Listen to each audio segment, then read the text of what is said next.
Namaste, beautiful souls, and welcome to this episode of Truth and Tarot Time, where we have guests, guidance, and tarot wisdom. And my guest today is my friend Lorie Saltzman from North Carolina. Welcome, Lorie. Oh, thank you. Honored to be here and play with you today. Yeah, playing. So, Laurie is a member of not mine, but our Power of 11, although there's eight of us. So we need to start calling it Power of Eight Right. group that we've been doing for quite a while now. Mhm. Originated from Sarah Landon's community. I'll put a link in the description to Sarah Landon's work. So we've been meeting like every 2 weeks, and it's basically like a satsang, isn't it? It's just the coming Mhm. together of similar like minds, I want to say. But over time, we've all become such good friends, haven't we? Yes, it's such a beautiful connection. I've enjoyed it. It's enhanced my life very much. Yeah. Definitely, definitely. Me too. Okay, so we're going to do a little card reading. We're going to see what wisdom comes up, what the cards want to share, and then we'll go from there, huh? Is that all right with you? Let's see. Sounds wonderful. Okay, I've got four have come out, and we're going to look at the one on the bottom, always like an umbrella. Uh, it is the King of Swords. So straight away, we're going in with, I would say, the first hermetic principle of the universe is mental. Everything is mind. So swords is air. It represents mental processes. That includes our ideas, our thoughts, our beliefs, and our perceptions, I want to say, and realizations. I want to say all of those words. And the butterfly shows the transformation that can occur when we shift our thinking or our beliefs or our perceptions. So that's a really clear message to begin with from the King of Swords. Kings are top of their game. So the King of Swords has mastered his thoughts. He's mastered his thinking, and he's mastered. It's like Dolores Cannon uses the word manipulate, which of course for us has a negative connotation, but really manipulate to make it work for us. And it's about manipulating thought energy in Mhm. order to work for us and the highest good of all, of course. It's not manipulative if we're working for the highest good of all. But that's what he's a master of. So that's an interesting start. Mhm. And we have got two of wands. Twos are decisions. So that's they're like choices. Wands is fire, it's passion, it's courageous, it's bold, it's assertive, and it's physical action in the physical world. He's holding the world in his hands and he's Mhm. looking out over the shores of heaven on earth. Mhm. So this is making decisions to co-create heaven on earth, I want to say. But you've got the whole world in your hands. You've got the whole scope. It's about choosing, making decisions and choosing actions, because it's physical action in the physical world that are going to, I want to say, create heaven on earth. So that's kind of a clear one as well. Followed by the Hanged Man is major arcana. The rays around his head show that he is spiritually enlightened. He's hanging from his tree of truth. So he's got this authenticity around him. And he's hanging there looking at life from a different perspective. So these guys have already got something in common, looking at Mhm. life from a different perspective, shifting your thinking, shifting your perspective, and literally hanging upside down. I'm a big fan of hanging upside down. I think if you're a beginner at it, just lie over your bed, like face up and hang your head over the side. If you're not a beginner, do a headstand, I say. You're a yogi, aren't you? Yes, You do headstands? every day. Yeah. Oh, there you go. So he is definitely saying, I'm like that as well.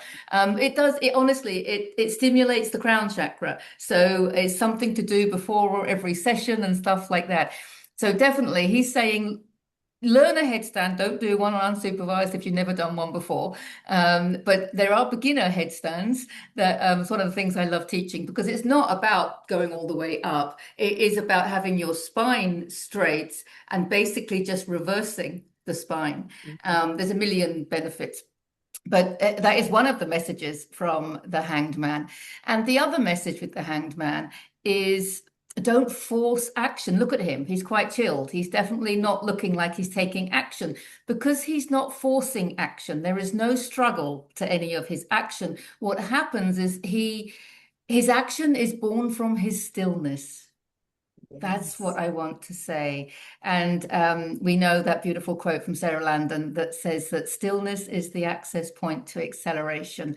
And that solitude, silence, stillness, it's powerful because any action that is born from that, we know will be divine action. And when I say born from that, I mean that flows choicelessly, Mhm. choicelessly, effortlessly, and joyfully. So Mhm. yeah, brilliant. Quite clear, isn't it? So yeah, to me, this is really clear now because sometimes what comes up when you're in that situation will be inspiration and ideas to do something, and then we will dismiss it. So the two of swords is, like I said, twos are decisions, they're choices. But the two of swords, look, she's blindfolded, she can't see. And Mhm. the moon in tarot represents subconscious fears. So for me, this card is about being in two minds about something. And I always think of this side as being like your comfort zone and she can't see beyond her comfort zone. Of course, we take this step, we can't see what's coming. But what we do know is that change is the only constant. We know that if this is our comfort zone, we're going through a great awakening, something tells us something needs to change, especially if it's fear. Subconscious fear that's keeping us there. But I think it happens. I think this happens that when you get hit by this inspiration, it's very easy in the beginning to dismiss it Mhm. with ideas of, I can't do it, I'm not good enough, why is it coming to me? It's too big a dream. And we Mhm. know that we don't dream big enough. So, yeah, there is a process here and it doesn't always run smoothly. It's like make a choice, take this action of non-action. So you're going to Mhm. start meditating more, you're going to start doing headstands or just lying over a ball or whatever. But that stillness, that silence, that time, just to let things settle. But then we're still going to have a little bit of, I don't know which way to go with it. Should I do it? Shouldn't I do it? Can I afford it? Can I not afford it? Have I got the time? Do I know the people? All of that. That's what she's representing. And now we've got another two. Oh, this is kind of interesting. We've got three twos going Really on do. here. I Uh-huh. think this is quite relevant. This is quite relevant. Now he's got his pentacle. So what did I just say with her? You see, that she's in two minds because swords, as we know from him, Mhm. is mental processes. So she's in two minds about something. He's deciding what action to take. But this one, Pentacles is typically money, career, finances, but also abundance of all kinds. So it can be time and energy. And he's Mhm. weighing up. Look, he's juggling. He's Yeah. weighing up. So he's really saying, can I afford it? Have I got enough time? Have I got enough money? Have I got enough energy to do something? Um, Mhm. he's also a card of multitasking because I think gone are the days where we do a job Monday to Friday, 9 to 5. I think Mhm. this is about doing a little bit of everything, a little bit of this, a Mhm. little bit of that, and just weighing up, using our time and our energy and our resources. Let's look at this rather than money, but our resources and Mhm. using them wisely as to how best, because this could be perceived as sitting doing nothing. Mhm. And we have a program, don't we, running round that says, Yes. I need to be doing something. Mhm. What do you think, Laurie? Oh, I've chills. So I'm just, the wisdom that is coming through is fantastic. And it feels um, exactly right on with what I'm experiencing, what it feels like the collective is also experiencing, um, in the way of the mind and the perceptions and the we have the ability to be able to see in so many different lenses, and it's what are we going to choose. And so that's the feeling of the opportunity to, we do have choice, we can make a choice on what we want to perceive in our lifetime, in any moment. And so um, the mind is, I feel like the mind is searching, it's seeing all these different um, opportunities or areas that are coming up. Whatever you focus on grows more of, and it's just that feels like the opportunity, not only for me but in those around me, that I see my family and friends, and um, the collective space. Uh, and for me personally, I feel my focus is the opportunity to go, what is it that I want to experience, being the creator of my experience. And it's just like, okay, I have all these perceptions, all these opportunities to go, which way do I want to see? What do I want to focus on? And then coming back to my heart and feeling into the wisdom of who I am. I want to create heaven on earth. I want to live in a in an experience that is heaven on earth to me. And I love that in we making choice, we have these all this mental things going on, these opportunities, and then that card where he's holding the earth, the world in his hand there. Yeah. And it's just like we have the opportunity to choose heaven on earth. And that's what I feel like has been my focus, and is the opportunity in the broader scale of life as well. In that we have been conditioned and primed to life should look a certain way. We go to work, we can do the 9 to 5 Monday through Friday, and it's just going through the next step and going through the next step, and it's just like, but really, I really feel like that's up right now. My daughter just graduated from college last month, and she got a job, a full-time job, and she's so excited, and she's stepping into the next, adulting.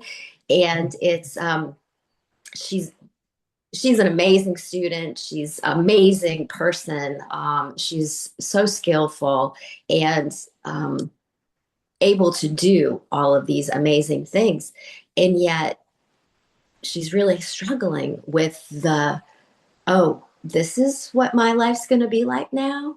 This is what I have to do. And these long hours of going and sitting, and then I only have a few hours, and then I have to go to bed and get up and do it all again. And then I have to do it 5 days in a row. And all of a sudden my weekends feel so tiny, and the rest of my life feels so un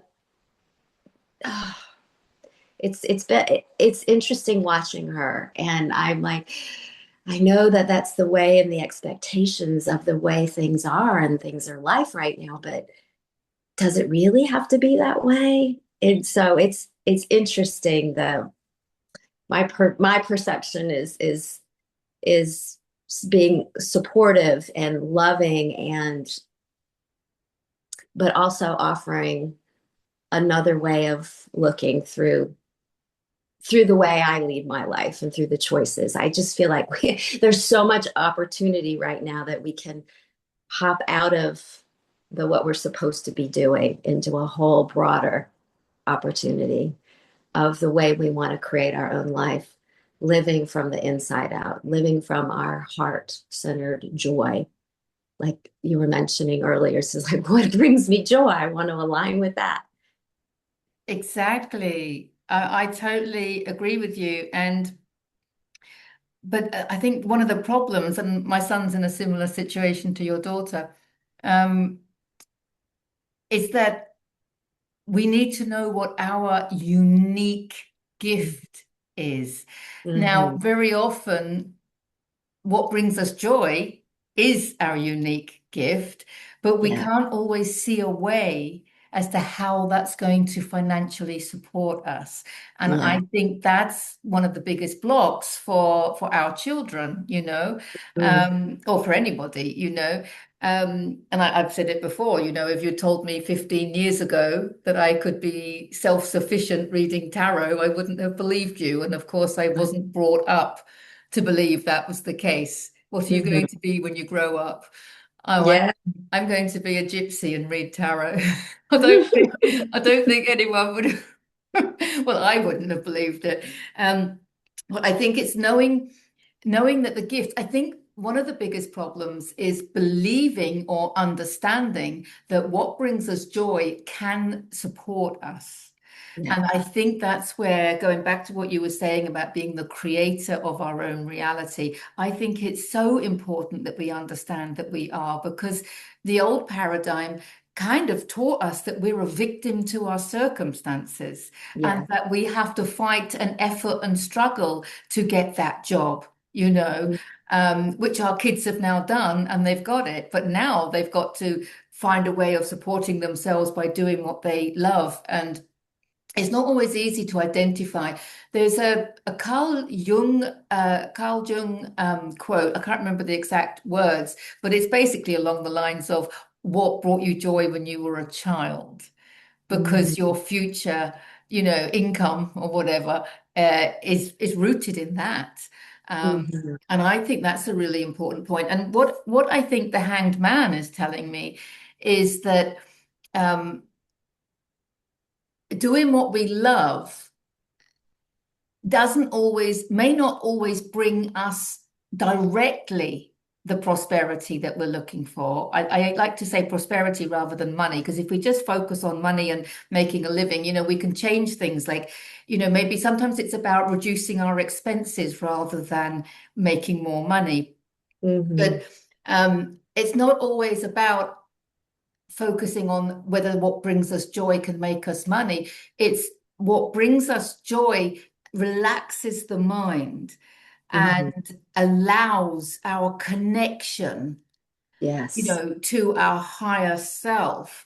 Yeah. And that higher self is bringing in the wisdom, and the ideas for Hmm. transformation. So it is about doing more of that, even if it's not making you money. I'm thinking of my son with his guitar playing. Yes, I mean, you can make money as a guitarist, of course you can. But also when he's in his own world, or like, even if you're just doing a puzzle or if you're practicing yoga, or it doesn't matter what floats your boat. But when you're doing it, I mean, I'm sure you on the yoga mat, you have lots of ideas come when you're on the Hmm. yoga mat, right? Because Yes. you've got your mind over there and you're allowing the universal life force to flow through you. Mhm. Um, and that's where your own inner guidance and wisdom comes from. And that wisdom might be a way to make money, or a collaboration or something like that. So, Hmm. yeah, no, I definitely agree with you with that. It is about finding our gifts. Yes. And the opportunity to what the upside down man represents to me, what I was feeling when you drew him, the hanged man, yes, um, is the stillness that you mentioned earlier, and the opportunity of when we get still, when we're on the yoga mat or meditation or walking in the woods or taking a jog or whatever it is that works for each individual, to be able to come back to self, to come within in ourselves, and not necessarily quiet the mind or still the mind, because that might not be each person's experience, but it's coming back to self in a way that we can feel our breath, we can know who we are in our own skin, and then from there, that's our opportunity to open, to receive, um, knowing. Yeah. To me, it's about knowing. It's about coming back home to who we are and what brings us joy, what excites us, what lights us up. to me, that's all about coming home, coming back to who we are. And when we do that, there's so much richness and opportunity. I mean, there's so many benefits. One, physically, I mean, it calms the nervous system, gets us into our breath. We can feel our body. Everything relaxes in a way that we open and we begin to feel safe and secure and open to more possibility, and then we can perceive more things when we're in a state like that. And it's just about finding what excites us and really focusing inward or focusing on the moment, just being in the moment and noticing the bird song takes us out of our looping minds and thought, over processed thinking, and returns us into the present moment. And that's all that it is. It's just coming back to that. And oftentimes, it's for me, it ebbs and flows. There's times when it's easier to be there, and then there's other times when it's, I need to some more constant reminders and tuning back in. Oh, I'm out again. I'm thinking, I'm travel. My mind is worrying about or thinking about the next 5 things I need to do today, my to-do list. But then taking a breath and just returning back to the present moment. And to me, that's what it lights up. And that's what the hanged man represents, is that it doesn't have to be for me, my daily practice is on the yoga mat. And sometimes it's a half an hour, sometimes it's an hour and a half, depending on the day and what's presenting itself in that moment. But for me, that's my connection to self and to groundedness. And then from there, it creates a moment. Really, it's a set point, right, for the rest of the day. And then it's just like, okay, then I'm open to receive what comes up, and I can follow my own divine.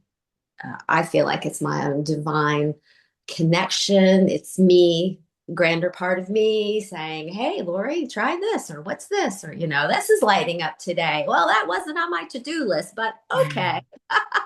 Yoga's taught me not only flexibility of body, but flexibility of mind, flexibility of, oh, yeah. So it's a beautiful thing. And then, yeah, there's these twos, these decision points. We're always making choices in Yeah.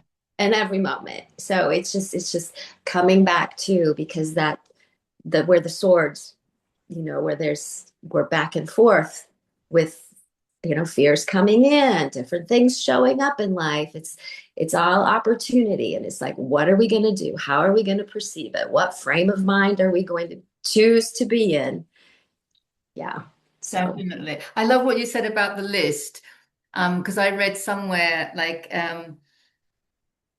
it said if you've got a to-do list and you're trying to be really efficient, it can be quite difficult. The best thing to do is to have a look at your list and do the one that resonates with you most, the one that brings you the most joy. Do that one first and cross them out in that order. It's much easier because rather than going from the top, or some people have that delayed gratification where they want to do all the worst jobs first. But I mean, I just remember thinking, well, I'll just do the one that I enjoy the most, because when you do the one that you enjoy the most, it puts you in that frequency whereby you can do the others more easily. There you Um, go. but I think following our joy, really important. And we're talking about the connection that comes in and the wisdom that comes in. And but she reminds me of the fear. You see, I think this fear Mhm. is quite relevant because it reminds me of it wasn't yoga I was doing. I was swimming in the pool. It reminds me when I got the message to write my first book, and Mhm. that was a few years ago now. But I was swimming, and I Mhm. was swimming in somebody else's pool. I remember it so clearly, and I was just, I'd lost myself in my just up and down and up, and just listening to the Mhm. bird song and just totally enjoying myself. So it's like a meditation. It's like anything, any kind of, Yeah. movement activity like that. And I saw this dragonfly, and I have this belief that when you see a dragonfly, it means whatever you were thinking in that moment, you need to act upon it. And I thought, what Mhm. was I thinking? It was like, oh my God, I was thinking about writing a book. And then I just thought, why was I thinking that? What a silly idea. And I dismissed it. That's what she's doing, you see. She can't see And she Mm. just dismissed it. Me, just dismissed it. And then what happened was another dragonfly came, and there was two of them, Oh, came yeah. together in front of me. And it was like, well, what would I write about? Well, you'd write about what you know, Deb. And yeah, but how would I go about it? Well, you've written blogs, so why would you not write a book? It's just that, but no, I can't do that. Yeah. I, why would I want to? Who'd want to read it? I can't do that. All of that's what she's saying, right? Yeah. She's in Yeah. too much. So I dismissed it again, despite my belief about dragonflies. Now, it's unusual to see three dragonflies together, agreed. Two around a Mhm. swimming pool is quite common. But three, a third one came in. The three of them were circling above me.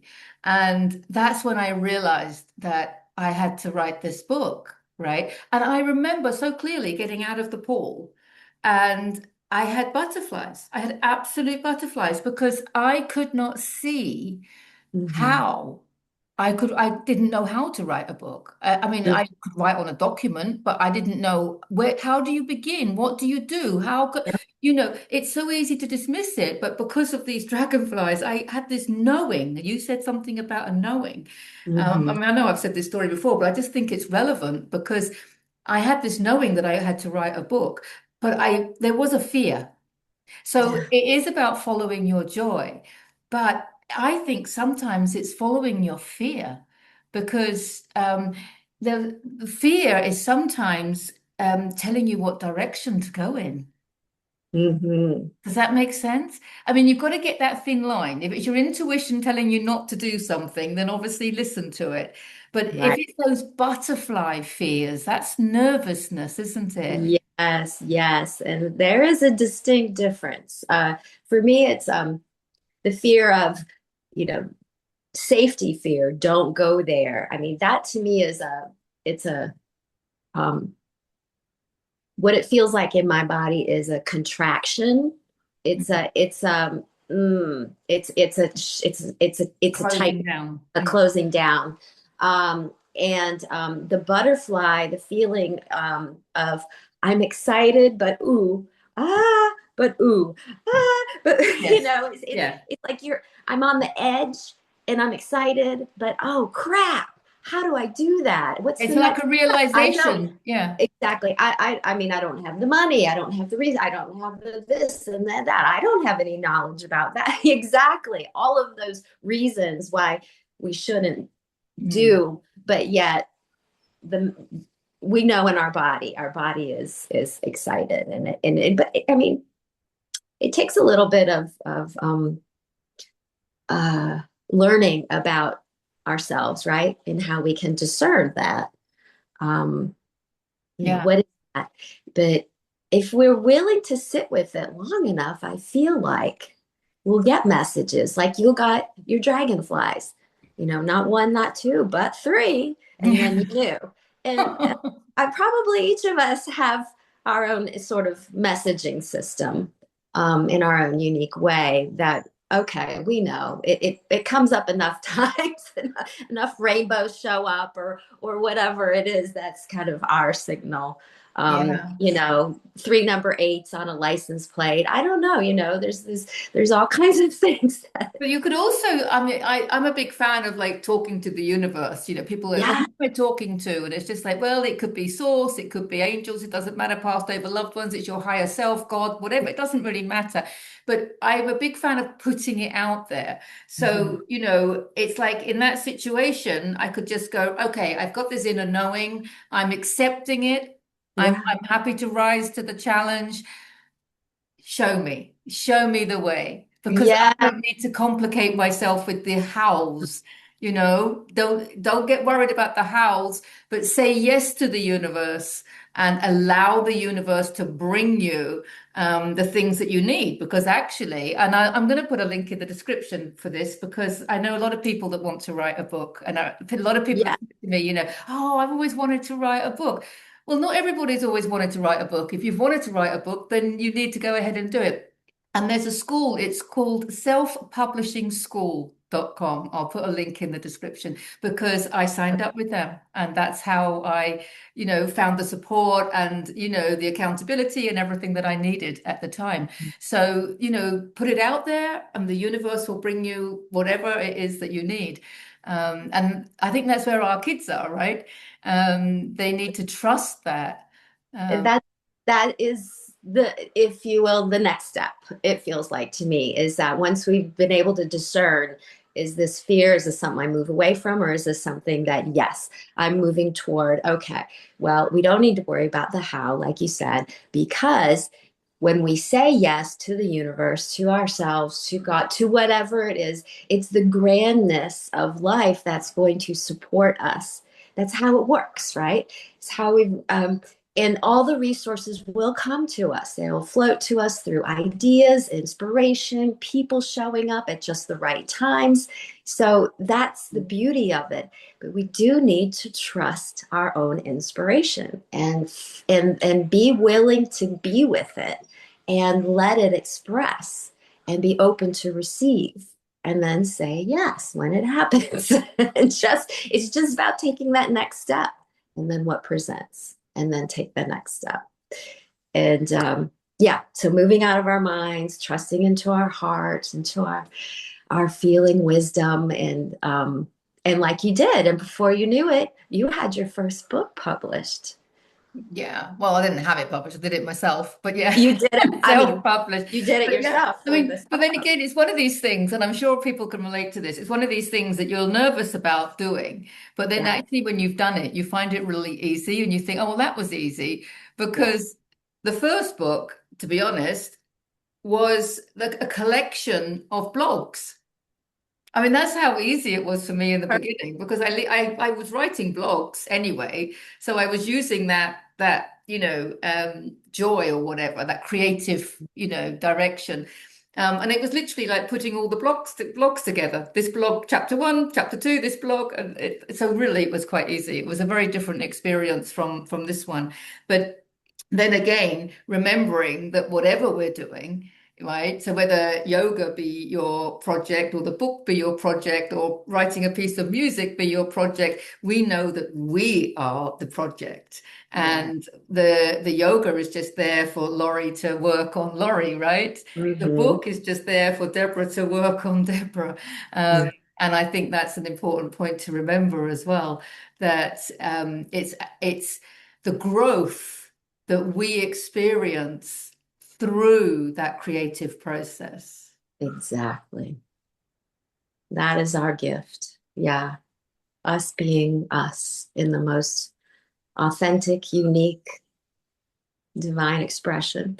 And being more of us. That's why we talk about a yoga journey, don't we? Hmm. And you probably find, I mean, my yoga has evolved. The way I practice Completely. yoga, isn't how it was before, and Hmm. it changes. And sometimes I get a little bit, okay, I need a bit of inspiration, so you'll go to somebody else's class or something, and just come back and do something different. It evolves. Everything evolves, doesn't it?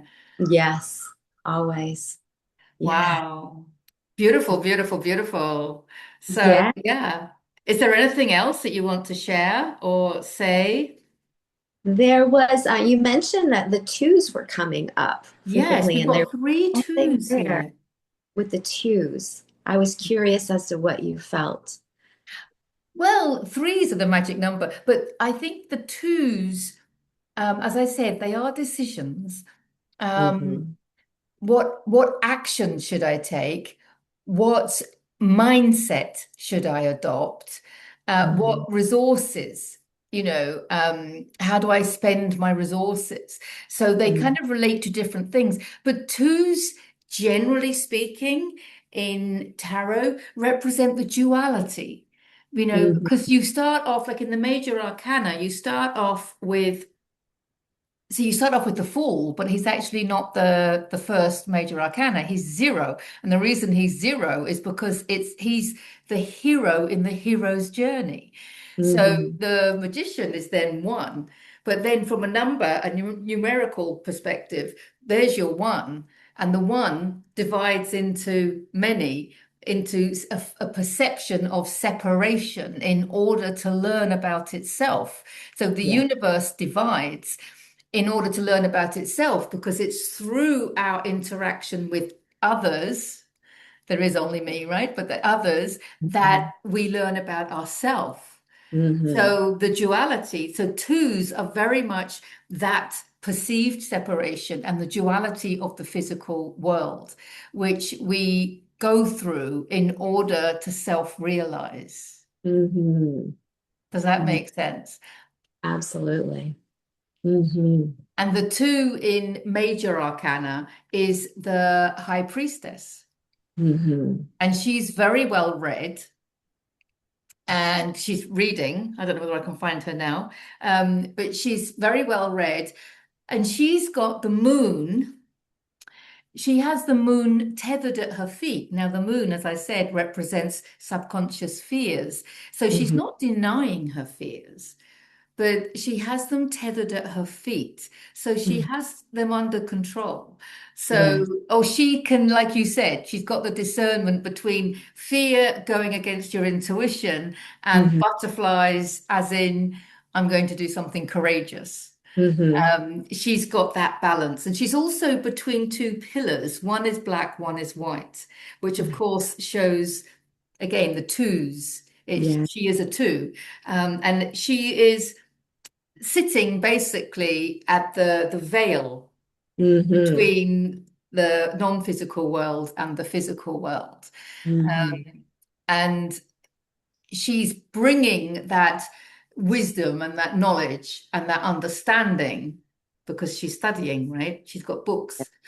She's bringing that into the duality of the physical world. So I think that's a relevant, yeah, thank you for asking me that because I think that's a really relevant point, isn't it?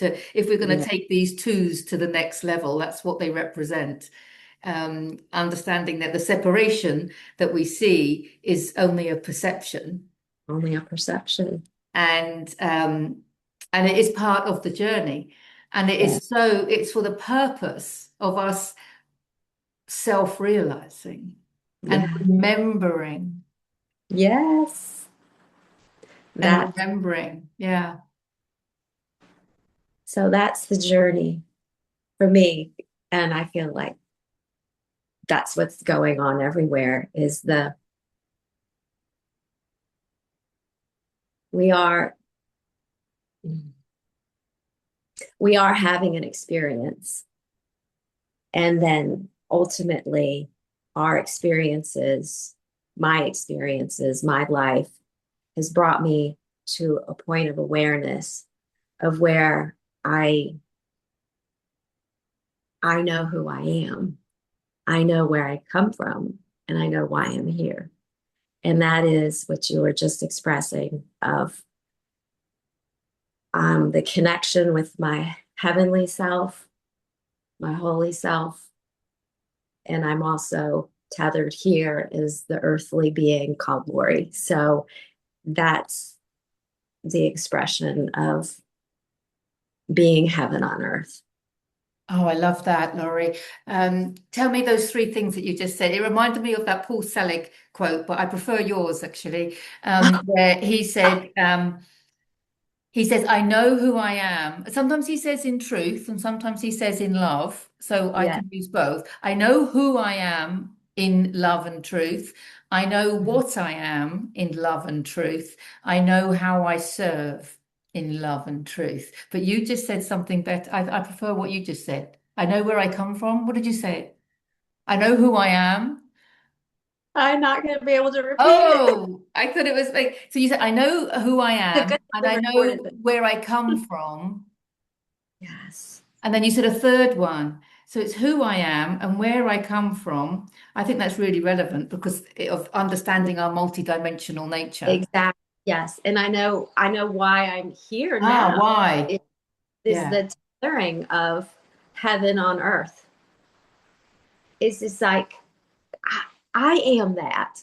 You are that. We all are that. We all are heaven on earth. On Earth. Yes. And Yes. and then that's an opportunity to be like, Heck yeah. Oh, well, what does that look like? What does that feel like? Will I live from that? What do I create? What does my everyday life look like? Yeah. That's my playground. No, I love that because I keep talking about creating heaven on earth. I love that. We are Hmm. heaven on earth. Oh, I like that. I like that a lot. So, and I like what you're saying. So I know who I am. I know where I come from, and I Hmm. know why I'm here. Yeah. Oh, I thank like you that, Laurie. for remembering that. Oh, I that's mean, that feels expansive and and joyful, joyful. effervescent, and Yeah. it's just, yeah, I know who I that's am. both I of know us. where I come from. I know why I'm here. You Yeah. know why it's so good? I'm really quite excited about that. You know why it's so good is because it actually works on different levels. Hmm. That we when we repeat that, we're Hmm. going to grow with that. Uh-huh. Because Yeah. I think anyone can say that. Oh, I know who I am. You might not even know exactly that you're a multidimensional being in the Hmm. beginning. Oh, I know who I am because I'm confident in my human self, let's say. I know where I come from, my roots, biological in this physical realm. And I know why I'm here, like to serve people or to help people. I get so many people come to me that just go, when I'm doing readings, and they'll say, I don't really know what I want to do, but I know I want to help people. So that Yeah. I know why I'm here to help people. So that's relevant for that first step before you've even understood that you're a multidimensional being of love and light. Yes. But then you can evolve with that because then it's like I know who I am, Hmm. and I know where I come from and I know why I'm here. Wow. And we are heaven on earth. Yes. Usually I say, like, heaven on earth, we're creating heaven on earth, but heaven on earth is a level of consciousness. When we access that level of consciousness, then we create through our human experience the physical form of heaven on earth through living that level of consciousness. But Hmm. I like this I am. I am heaven on earth. You are heaven on earth. We are. It's We are, like we are heaven on earth. yeah. It's remembering the fullness of who we are. It's the soul reunion. It's yeah. Mm, yeah, I like that. Yeah. I'm going to write it in the description. Yay. Wow. Yeah. It's transformative, like transformation that occurs when you know this is a knowing sign, Yeah. understanding it all, top of his game. Yeah, Yeah. Yeah. exactly. Yeah. Master. Yeah, that's the Perfect. yeah, I mean the mastery isn't an achievement. The mastery is the beingness, is that's what we are. Can't be anything other than that because that is us. So it's not about learning the mastery, it's about letting the mastery unfold, would you say? That's what it feels like to me. And that's what this whole experience of life.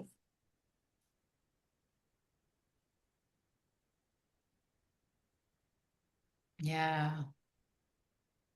That's what he's doing. Yeah. It's not about the doing, it's about the being. And we've got to Yeah. get it out of our heads, this thing about, especially me, I'm Virgo sun. We like to do. Yeah. So Yeah. it's about realizing that actually the best doing we can do is by being, because when we're actually being, we're allowing everything to integrate. That Yeah. wisdom, that knowledge that comes through, that higher consciousness that we activate when we're in stillness, we're integrating it into every cell of our body. That's what's raising our frequency. That's what's helping us align with the things that we want in life, whether it be, a completed project or a relationship that we've been wanting all our life, or whether it be whatever dream or whatever. Yeah. Everything exists in the now moment, but we Mhm. only get to experience that which we resonate with. So when you're in this stillness, what's happening is that higher frequency is integrating into every cell of your body, which raises your frequency, and then you create on your screen, on your canvas, because it's just a holographic projection, right? You Mhm. create on there at the frequency that you are. We Yes. create what we are. We don't create what we want. And so therefore, and everything's in the now moment. So it's never about doing in and struggling in the physical world. It's always about integrating through that stillness in order for our frequency to match the frequency of whatever it is that we're dreaming about. Yes. Does that make sense? Completely. I live with two Virgos, and so I'm very familiar with the do and the yes, and they're fantastic. I adore them, love them so much. My husband and my daughter, and I am a Cancer, so You I'm more. nurture them. I nurture, and I am the chill, the beer who can sit in her backyard and with the birds and the bees and the hummingbirds, squirrels and chipmunks, and feel the wind blow and just be all at one and in peace. And and so it's and so I have the doing. The doing is something that I grew up with. In my early years, um, hmm, it was of utmost importance to get done as much as you could get done in a day, and that was your level of success and reward. And Mhm. it was kind of like the taskmaster kind of way of Yeah. thinking. And Don't put off uh, till tomorrow what you can do today. yeah, That kind it, of energy. if you took a moment to rest, I mean, it better be quick because other than that, it was a waste of time. You could be productive.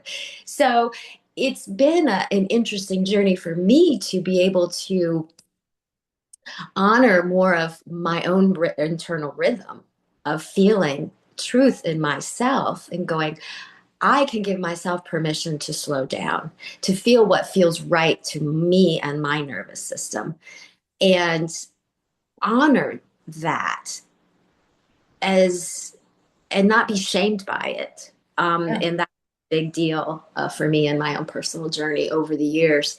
And what I recently recognized was in the idea of the stillness of the hanged man on the card, you know, stillness is the access point to acceleration, was what the council says, Sarah Landon. And I I so appreciate that for myself because that's the permission, that's the understanding of yes, when I do get quiet, when I am connected in whatever way that is unique to each person, I can feel the inspiration. I can feel myself. I can feel what lights me up. I can connect with all of that internal messaging that not necessarily is a thought in my head. It can come through my body. It can come through lots of different ways. Um, but to my point is that through this journey and understanding and my giving myself permission to listen to myself and follow what feels right to me in the moment of I rest or I move or I um, um, whatever it is that my body is asking for. It's just like in the it seems like I'm not doing, right? It seems like I'm just sitting and I'm resting and the hangman is just being very still. And so the idea of doing I am listening. I'm getting quiet enough to listen to the divine inspiration, and I'm quieting and creating the space or the sanctuary for that to come through. And that is my doing. My doing is clearing the space, creating an environment where that can most naturally come through. And so it's reframing the doing. There's doing in a way of action oriented outside of ourselves, but then there's the doing of creating the sanctuary within, clearing the thoughts or the environment. I just said that. So I don't know. Does that make sense? Because It there's, does. I mean, yes, exactly. Reframing the doing. yeah. And also, I think I remember thinking lazy. The word lazy is just resting with judgment. You know, Yes. there's no such thing as you can't be lazy because the time is an illusion anyway. But it's resting and judging yourself for resting. But when it comes to the action, um, if the action you take fuels you, Mhm. then that's divine action, right? Like something like this that we're doing now. I'm like Mhm. really excited. And then now, I feel great. I'll be Me- buzzing afterwards. Yeah. Whereas if the action that you're taking is depleting you, Mhm. there's your divide, there's your decision. That's what he's weighing up, what Mhm. action to take, what's going to deplete me and what's going to energize me. And I think that's our deciding point, isn't it? Because we can be busy in the physical world all day, but if we're doing what we came here to do, then Mhm. it does energize us. Mhm. And if it depletes us, then I think that's the deciding thing. You mentioned as well the nervous system, and I think that's a really important point. It hasn't been something that the old paradigm focused on because when we were running around like headless chickens in the rat race or what have you, our nervous systems were shot to pieces. Mhm. And we had to push ourselves. We're pushing our nervous system. No one talked about that. Now it's become really relevant because the body doesn't forget. The body keeps score. And I'm seeing it in myself Yeah. and with others that we're holding on to nervous system dysregulation from previous experiences. Yes. And that's why there's so much, breath work and work that we do and cranial sacral therapy and stuff like that is so important. And Mhm. yoga, of course, meditation, all these things that actually calm the nervous system. So if you are taking action Mhm. that kind of regulates the nervous system, Mhm. then you're in alignment. Whereas if you're running around in a job or in an activity that is stressing you, depleting you, and activating, overstimulating your nervous system, that Mhm. these are the signs, I think, that Yeah. how to decide what is divine action and what isn't. I think they're relevant points, aren't they? Very clear. Yes. Yeah. Wow. Thank you so much, Lorie, for Oh, connecting with me today. oh, it's been my ultimate pleasure. I know, Thank and time is flying. It just flies. It's just, you. I was just having a quick look there. So, yeah, is there anything you want to say or share before we say goodbye?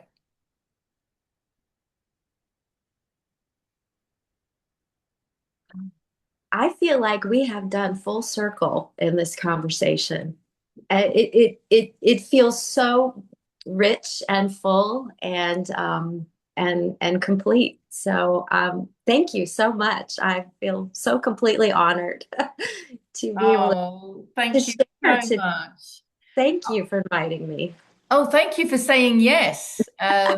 And yeah, I've loved this conversation. I loved it because we kind of looked at it from different levels, and I love this. I know who I am. I know where I come from. I know why I'm here. I love that. Um, and we are heaven on earth. Yeah, I've got lots of takeaways from this. Brilliant. Me as So yeah, it's all about me. I do it for myself. well. I'm happy, so that's the main thing. Brilliant. Brilliant. Well, I am as well. Thank you so much, Laurie. I'm looking forward to our next Power of 11, which we really need to call Power of 8, as there's 8 of us. But anyway, and I'm looking forward to keeping in touch with you. So thank you to Laurie, and thank you to anyone that's got to the end of the video. Yeah. And I'm sending you all so much love, and I will say goodbye until next time. Bye for Bye. now.